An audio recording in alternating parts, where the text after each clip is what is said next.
سورہ بقرہ کی آیت نمبر 269 ہے۔ اللہ تعالیٰ فرماتے ہیں کہ وہ جس کو چاہتا ہے حکمت عطا کر دیتا ہے، اور جسے حکمت عطا ہو گئی اسے وافر مقدار میں بھلائی مل گئی، اور نصیحت وہی لوگ حاصل کرتے ہیں جو کہ اولو الالباب یعنی کہ سمجھ والے لوگ ہوتے ہیں۔ اس خوبصورت آیت مبارکہ کا اگر موضوع کے ساتھ ربط دیکھا جائے تو صدقات کی بات ہو رہی ہے، اور صدقات کی بات کرتے کرتے اللہ تعالیٰ درمیان میں حکمت کی بات کر رہے ہیں۔ لہٰذا علماء کرام یہ فرماتے ہیں کہ صدقہ بہت بڑا عمل ہے، بہت خوبصورت عمل ہے، مگر اس میں پھر بھی کسی ایک فریق کا دینا ہوتا ہے، دوسرے کا لینا ہوتا ہے، تو گویا کہ ایک فریق کو نفع حاصل ہو رہا ہوتا ہے دنیا میں ہی،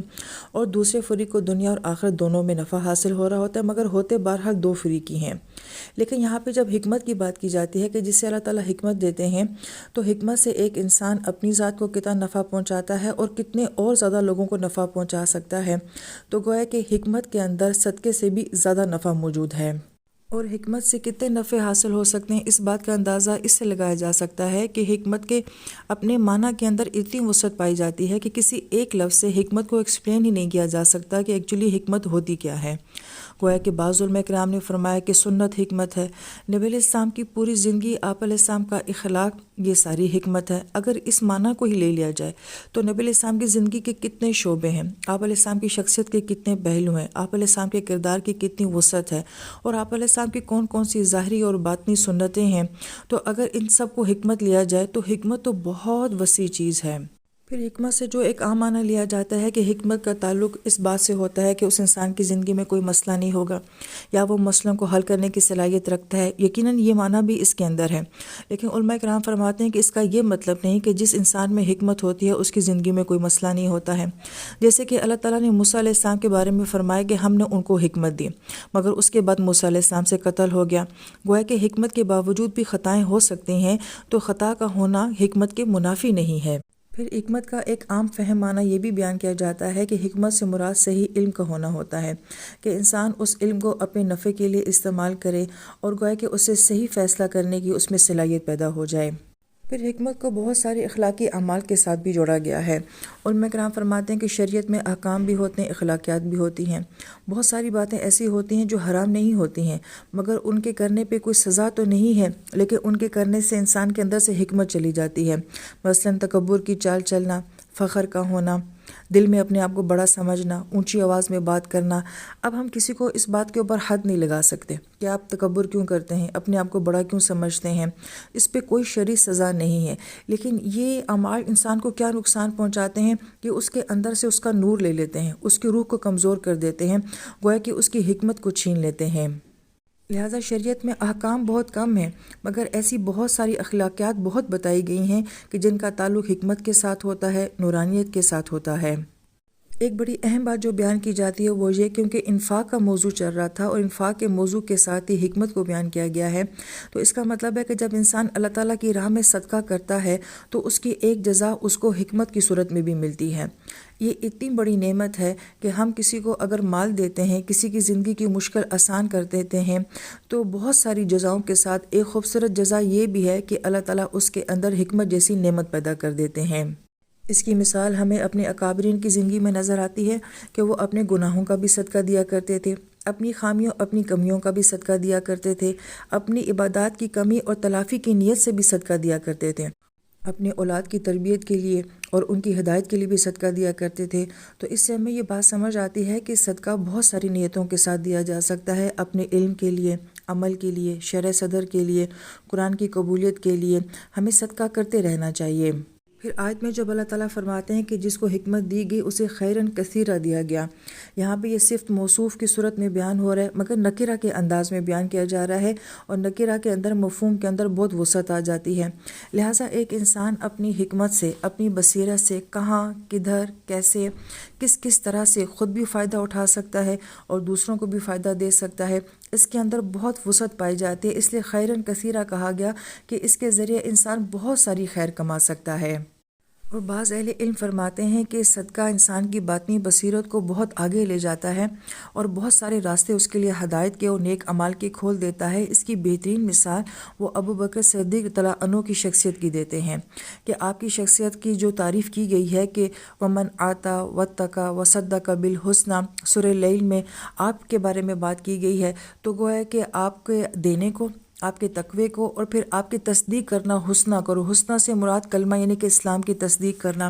تو ہم یہ دیکھتے ہیں کہ بہت سارے کام اللہ تعالیٰ نے ابو بکر صدیق تعالیٰ عنہ سے لیے، لیکن ان کی شخصیت میں کون سی خوبی بہت نمایاں تھی کہ آپ سخاوت بہت کثرت سے زیادہ کرتے تھے۔ اللہ عالم، لیکن بعض اہل علم بیان کرتے ہیں کہ شاید آپ کی سخاوت نے ہی آپ کے لیے اتنے زیادہ معاملے اور نیکیوں کے دروازے کھول دیے تھے، یہاں تک کہ جنت کے 8 دروازے ہوں گے اور 8 دروازے یہ کہیں گے کہ ابو بکر صدیق عنہ ہم میں سے داخل ہوں۔ اس کا مطلب ہے کہ آپ نے ہر دروازہ جو جس نیکی کے لیے مختص ہے، آپ کی زندگی میں وہ نیکی موجود تھی۔ یہ بہت خوبصورت اور گہری بات ہے۔ اللہ تعالیٰ ہم اس پہ عمل کرنے کی اور غور کرنے کی توفیق نصیب فرمائے۔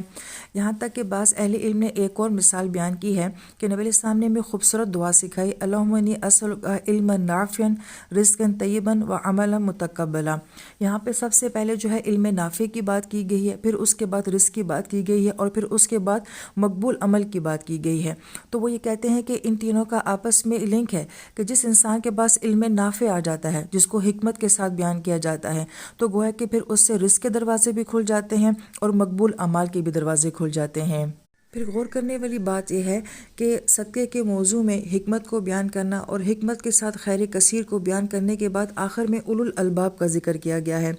عرب لوگ جس شخص کو بہت زیادہ ذہین سمجھتے تھے اس کو لبیب کہتے تھے، لہٰذا اولو الالباب سے مراد تو یہ ہوا کہ وہ عقل مند شخص جو کہ بات کا اشارہ بھی سمجھ جاتا ہے۔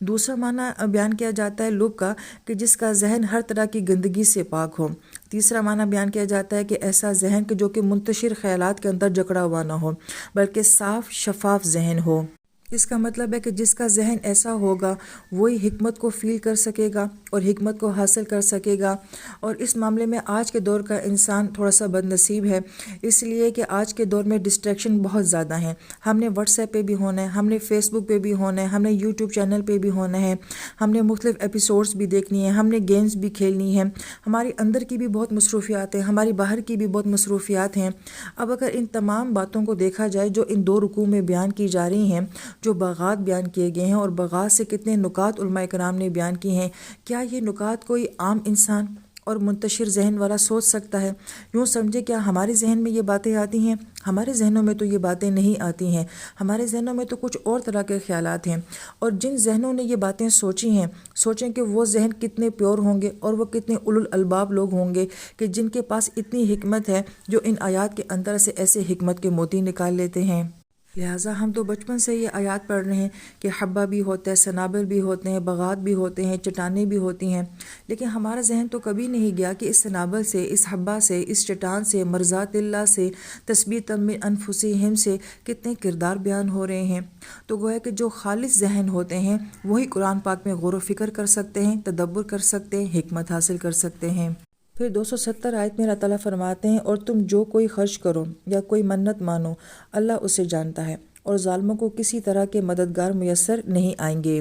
آیت مبارکہ میں ماں کا لفظ استعمال کیا گیا ہے جو کہ عموم پر دلالت کرتا ہے، اور نفقاتن کو نکرہ میں بیان کیا ہے، یعنی کہ جو نیکی بھی چھوٹی یا بڑی ہے، زیادہ ہے یا کم ہے، خاص ہے یا عام ہے، جو نیکی بھی تم کرتے ہو اللہ تعالیٰ اس کو جانتے ہیں۔ اور دوسری کس چیز کو جاننے کا کہا؟ جو نظر بھی تم مانتے ہو، یعنی کہ کون کس نیت سے نظر مانگ رہا ہے، کیا مانگ رہا ہے، کس ارادے سے مانگ رہا ہے، تو وہ بھی اللہ تعالیٰ کے علم میں ہے۔ نظر کے بارے میں علماء کرام فرماتے ہیں کہ اگرچہ یہ شریعت میں جائز ہے مگر یہ پسندیدہ نہیں ہے۔ اگر کوئی انسان اس نیت سے نظر مانتا ہے کہ میرا یہ کام ہو جائے گا تو پھر میں یہ عبادت کروں گا، اس کا مطلب ہے کہ اگر اس کا یہ کام نہیں ہوگا تو پھر وہ یہ عبادت یا یہ نیکی نہیں کرے گا، تو اس کو شریعت میں اتنا پسند نہیں کیا گیا ہے۔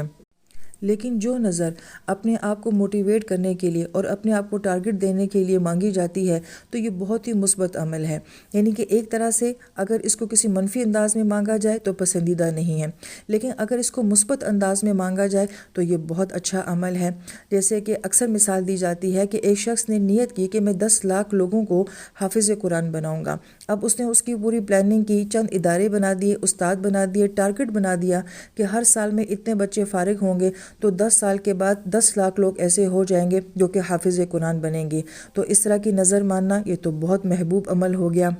لہٰذا اگر کوئی انسان یہ نظر مانتا ہے کہ میں اپنے اخلاق کو اچھا کروں گا، میں اپنے علم کو بڑھاؤں گا، میں اپنی صلاحیت اور ہنر کو بڑھانے کی کوشش کروں گا، تو اس طرح کی نظر ماننا بہت محبوب عمل ہے۔ اس سال میں نے یہ کام کرنے ہیں، اپنے ان گناہوں کی تلافی کرنی ہے، اور یہ نیکیاں میں نے اس ساری زندگی میں نہیں کی ہیں، وہ میں نے اس سال میں کرنی ہے، تو گویا کہ یہ بڑا خوبصورت عمل ہے۔